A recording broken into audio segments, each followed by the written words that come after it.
Hello everyone, welcome back to my channel. I hope you all are fine. I am Mahima Dabas और हम कर रहे थे क्लास 10th पॉलिटिकल साइंस का chapter political parties. So आज की वीडियो में हम पढ़ेंगे about challenges to political parties and how can parties be reformed. So let's get started. So our first topic is challenges to political parties. हमने पहले की videos में पढ़ा था कि पॉलिटिकल पार्टीज़ एक बहुत ही क्रूशियल एलिमेंट है डेमोक्रेसी का, और डेमोक्रेसी को अच्छे से चलाने के लिए कंट्री में पॉलिटिकल पार्टीज़ का होना बहुत ही ज़्यादा ज़रूरी है। सो एक नेचुरल चीज़ है कि अगर कंट्री में कोई भी चीज़ अनडेमोक्रेटिक होती है या कुछ भी कंट्री में गलत हो रहा है तो जो लोग होंगे कंट्री के वो हमेशा पॉलिटिकल पार्टीज़ को ही ब्लेम करेंगे। कई बार पॉलिटिकल पार्टीज़ अपने फंक्शंस को परफॉर्म करने में फ़ेल हो जाती हैं, जिससे कि जो लोग हैं वो अपना डिससैटिस्फैक्शन एक्सप्रेस करते हैं उन पॉलिटिकल पार्टीज़ के लिए। और यही केस सेम हमारी कंट्री में भी है। जो आम जनता है हमारी कंट्री की वो डिससैटिस्फैक्शन अपना एक्सप्रेस करती हैं, क्रिटिसाइज़ करती हैं पॉलिटिकल पार्टीज़ को। जो ये क्रिटिसिज्म है ये मेनली 4 प्रॉब्लम्स ऐसे हैं जिनको लेके किया जाता है। सो अब हम इन चैलेंजेस के बारे में पढ़ेंगे कि कैसे पॉलिटिकल पार्टीज़ चैलेंजेस को फेस करती है। So first challenge is lack of internal democracy within parties. ये चीज़ सिर्फ इंडिया में ही नहीं ऑल ओवर वर्ल्ड में भी देखी जाती है कि जो पार्टी है वो मेनली कुछ टॉप लीडर्स जो हैं उन्हीं के आसपास ही घूमती रहती है।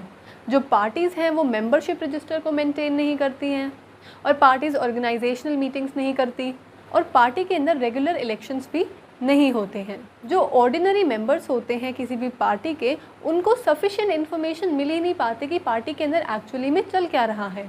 और अगर कोई पार्टी कोई भी पॉलिसी लेकर आती है या गवर्नमेंट बनाने के बाद कोई डिसीजन लेती है तो जो ऑर्डिनरी मेंबर्स होते हैं एक पार्टी, उनके पास कोई राइट ही नहीं है या फिर कोई कनेक्शन भी नहीं है जिससे कि वो डिसीजंस को इन्फ्लुएंस कर सकें। और इसमें ऐसे भी होता है कि जो कुछ लीडर्स जो हैं वो पैरामाउंट पावर को एक्सरसाइज करते हैं, वो अपनी एक जो उनकी सुपीरियॉरिटी है उसको एंजॉय करते हैं।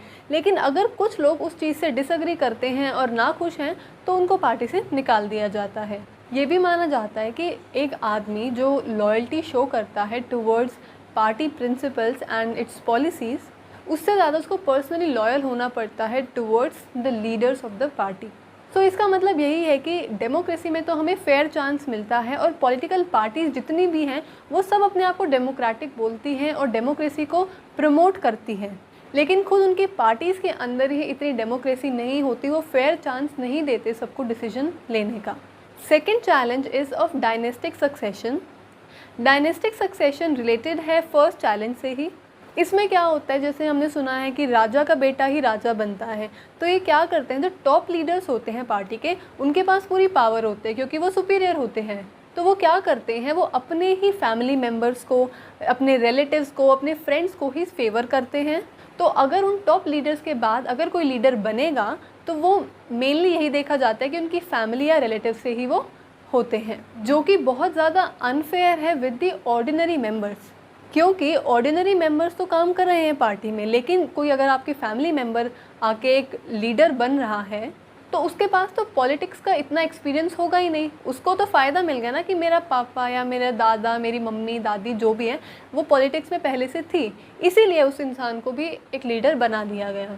लेकिन उससे प्रॉब्लम यही होगी कि उसके पास इतना ज़्यादा एक्सपीरियंस नहीं होगा और उसको अपनी पार्टी को लीड करने में प्रॉब्लम होगी, और आगे अगर बाय चांस वो इलेक्शन जीत जाते हैं तो कंट्री को चलाने में भी उसको बहुत ज़्यादा प्रॉब्लम फेस करनी पड़ेगी, जो कि हमारी कंट्री की डेमोक्रेसी के लिए अच्छी चीज़ नहीं है।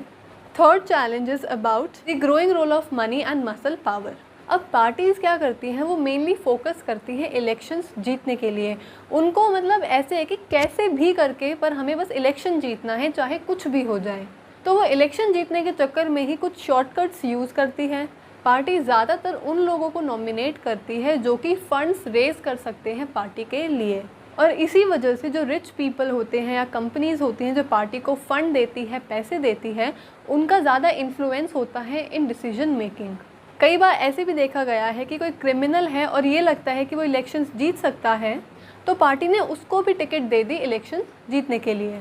तो जो डेमोक्रेट्स है ऑल ओवर द वर्ल्ड, उनको यही टेंशन है कि कोई क्रिमिनल या फिर जो ये अमीर लोग हैं या कंपनीज जो फंड्स देती हैं इनको, पार्टीज़ को, इनका इन्फ्लुएंस ज़्यादा बढ़ता जाएगा डिसीजन मेकिंग में। जिससे कि क्या होगा, जो पार्टीज़ हैं वो इन कंपनीज़ के हिसाब से ही पॉलिसीज़ बनाया करेंगी। फिर एज अ रिज़ल्ट क्या होगा कि जो अमीर है वो और अमीर हो जाएगा और जो गरीब है वो और गरीब हो जाएगा। तो जो डेमोक्रेसी है वो हमारी कंट्री में डिक्लाइन हो जाएगी। Fourth challenge is parties do not seem to offer a meaningful choice to the voters.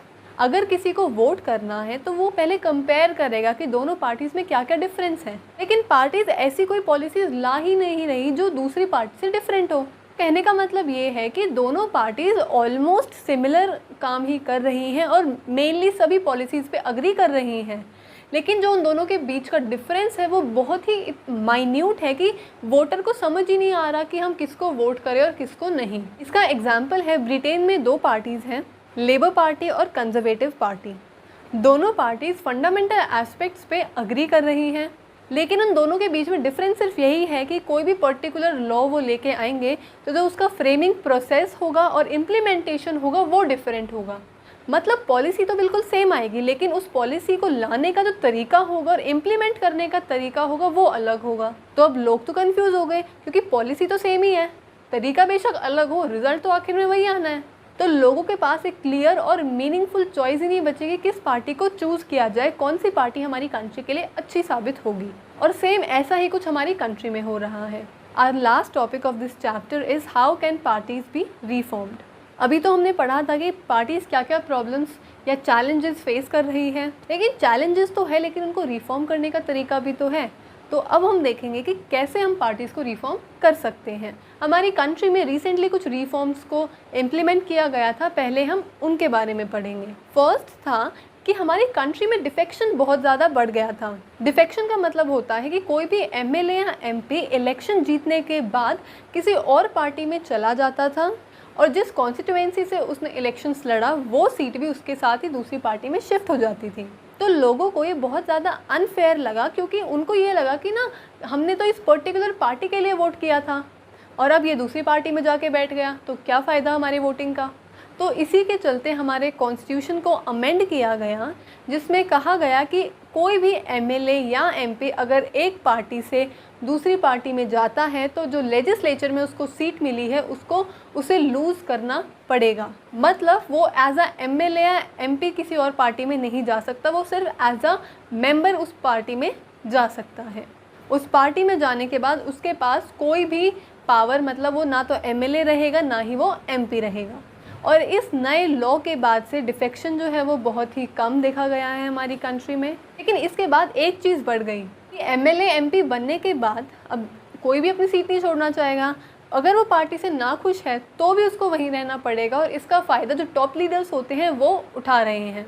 वो क्या करते हैं, वो अपने हिसाब से, अपनी विल के हिसाब से, अपनी पार्टी के विल के हिसाब से उन लोगों से काम करवाते हैं। सेकेंड रिफॉर्म था, सुप्रीम कोर्ट ने एक ऑर्डर पास किया था जिसकी वजह से पैसे और क्रिमिनल्स का जो इन्फ्लुएंस है वो कम हो गया। अब ये मैंडेटरी है हर एक कैंडिडेट के लिए जो भी इलेक्शंस लड़ रहा है कि वो एक एफिडेविट बना के दे कि उसके पास कितनी प्रॉपर्टी है और कितने क्रिमिनल केसेस उसके अगेंस्ट पेंडिंग है। सो इस नए सिस्टम से जो पब्लिक है उसको बहुत ही ज़्यादा इन्फॉर्मेशन मिली है अपने अपने कैंडिडेट से रिलेटेड। लेकिन इसमें एक प्रॉब्लम भी है, इसमें कोई चेक्स का सिस्टम नहीं है। मतलब अभी हमें यही नहीं पता कि जो इन्फॉर्मेशन इन्होंने हमें दी है वो सही है या गलत। और इसी वजह से अभी हमें ये नहीं पता कि क्रिमिनल्स और जो ये अमीर लोग हैं, रिच पीपल होते हैं, इनका इन्फ्लुएंस पॉलिटिकल पार्टीज़ में कम हुआ है या नहीं। नेक्स्ट रिफॉर्म है कि इलेक्शन कमीशन ने ये नेसेसरी कर दिया हर एक पार्टी के लिए कि वो ऑर्गेनाइजेशनल इलेक्शंस होल्ड करेंगी और जो इनकम टैक्स रिटर्न है उसको भी फाइल करेंगी। पार्टीज़ ने ये करना भी शुरू किया, लेकिन कई बार वो सिर्फ एक फॉर्मेलिटी के तौर पर ही होता है। तो इसकी वजह से भी क्लियर नहीं हुआ है कि जो ये स्टेप लिया गया है इससे इंटरनल डेमोक्रेसी इंक्रीज़ हुई भी है या नहीं। तो जो ये रिफॉर्म्स थे ये तो लाए गए हैं और इम्प्लीमेंट हो चुके हैं, लेकिन कुछ और सजेशंस ऐसे हैं जो दिए गए हैं जिससे कि हम पॉलिटिकल पार्टीज़ को रिफॉर्म कर सकते हैं। अब हम उनके बारे में पढ़ेंगे। फर्स्ट है कि एक ऐसा लॉ बनना चाहिए जो कि इंटरनल मैटर्स है पॉलिटिकल पार्टीज़ के उनको रेगुलेट कर सके। जैसे कि ये कंपलसरी कर देना चाहिए कि हर एक पॉलिटिकल पार्टीज़ अपने मेंबर्स का जो रजिस्टर है वो मेंटेन रखेंगी और सारे पार्टीज़ अपने कॉन्स्टिट्यूशन को फॉलो करेंगी और पॉलिटिकल पार्टीज़ की सबकी एक अपनी इंडिपेंडेंट अथॉरिटी भी होगी। और अगर पार्टी के अंदर ही कोई डिस्प्यूट अराइज होता है मेंबर्स के बीच में या किसी भी चीज़ को लेके, तो जो पॉलिटिकल पार्टी है और जो उसके टॉप लीडर्स हैं वो एज अ जज एक्ट करेंगे और जो प्रॉब्लम है उसको सॉल्व करेंगे। नेक्स्ट सजेशन है कि ये भी कंपलसरी कर देना चाहिए कि 1/3 जो टिकट्स हैं होती हैं इलेक्शंस में वो विमेन को दी जाए। और सिमिलरली एक डिसीजन मेकिंग में भी विमेन को कोटा मिलना चाहिए, मतलब विमेन का भी इक्वल से होना चाहिए in the decision making. Next suggestion है कि स्टेट फंडिंग भी होनी चाहिए इलेक्शंस में, मतलब जो गवर्नमेंट है वो सभी पार्टीज़ को इलेक्शन कैंपेन के लिए रिसोर्सेज प्रोवाइड कराएं, like petrol, paper, telephone etcetera, या फिर उनको जितनी भी ज़रूरत पड़ेगी उतना कैश दे दिया जाए जिससे कि वो अपनी रिसोर्सेज जो है उनको खरीद सकें। इससे क्या होगा कि जो पार्टीज़ हैं वो दूसरे सोर्सेज से पैसे नहीं निकालेंगे, मतलब जो ये अमीर अमीर लोग हैं ये दे देते हैं, जो बड़ी बड़ी कंपनीज़ हैं वो फंड कर देती हैं इनको, कुछ क्रिमिनल्स ऐसे होते हैं जो पैसे दे देते हैं। अगर गवर्नमेंट इन सबको प्रोवाइड करवाने लग जाए सारी चीज़, तो शायद जो फंडिंग है बाहर से जो होती है वो कम हो जाएगी। तो जो ये सजेशंस है ये अभी तक इन पॉलिटिकल पार्टीज़ ने एक्सेप्ट नहीं किए हैं। अगर फ्यूचर में ये एक्सेप्ट कर लेती हैं तो हो सकता है कुछ ना कुछ इम्प्रूवमेंट्स तो ज़रूर आएंगी, लेकिन पॉलिटिकल प्रॉब्लम्स के लिए हमेशा लीगल सोल्यूशन होना बहुत ही ज़्यादा ज़रूरी है।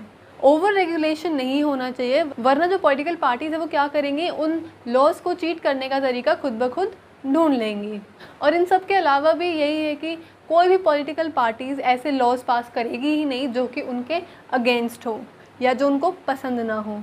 सो पॉलिटिकल पार्टीज़ को रिफॉर्म करने के लिए सिर्फ 2 ही तरीके हैं। First is to put pressure on political parties, मतलब जो आम आदमी है वो पॉलिटिकल पार्टीज़ को प्रेशराइज़ करना शुरू कर दें, मतलब कोई पिटिशन डाल दे, पब्लिसिटी करे कि पॉलिटिकल पार्टीज़ को रिफॉर्म्स लाने चाहिए, एजिटेशंस करे, मूवमेंट्स करे, प्रेशर ग्रुप्स की हेल्प लें, और इसमें मीडिया भी बहुत ही ज़्यादा इम्पॉर्टेंट रोल प्ले कर सकती है। तो पॉलिटिकल पार्टीज़ को क्या होगा, डर हो जाएगा कि अगर लोग हमें प्रेशराइज़ कर रहे हैं और अगर हमने इनकी बात नहीं मानी तो इनका सपोर्ट हमें नहीं मिलेगा और हम इलेक्शंस नहीं जीत पाएंगे। तो प्रेशर में आके कुछ ना कुछ रिफॉर्म्स तो ज़रूर पॉलिटिकल पार्टीज़ एक्सेप्ट करेंगे और वो इन रिफॉर्म्स को लेके थोड़े और सीरियस हो जाएंगे।